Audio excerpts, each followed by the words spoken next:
ಈ ವರ್ಷದ ವರಮಹಾಲಕ್ಷ್ಮಿ ಹಬ್ಬದ ಆಚರಣೆಯ ದಿನಾಂಕದ ಬಗ್ಗೆ ನಿಮಗೆ ಗೊಂದಲ ಇರಬಹುದು.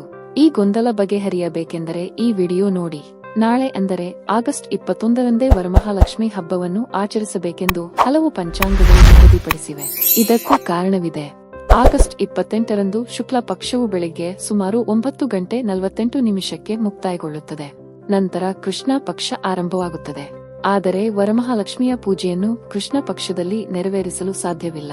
ಒಂದೊಮ್ಮೆ ನೀವು ಈ ಸಮಯದೊಳಗೆ ಪೂಜೆ ನೆರವೇರಿಸಿದರೂ ಮುತ್ತೈದೆಯರಿಗೆ ಬಾಗಿನ ನೀಡುವುದು, ವ್ರತ ಮುಕ್ತಾಯಗೊಳಿಸುವ ಸಂದರ್ಭದಲ್ಲಿ ಮಾಡುವ ಆರತಿಯನ್ನೆಲ್ಲ ಬೆಳಿಗ್ಗೆ 9:48 ಮಾಡಬೇಕಿರುತ್ತದೆ. ಈ ಕಾರಣದಿಂದಲೇ ಹೆಚ್ಚಿನ ಪಂಚಾಂಗಗಳು ನಾಳೆ ಅಂದರೆ ಆಗಸ್ಟ್ 21ರಂದೇ ವರಮಹಾಲಕ್ಷ್ಮಿ ಪೂಜೆ ಮಾಡುವಂತೆ ಸೂಚಿಸಿವೆ.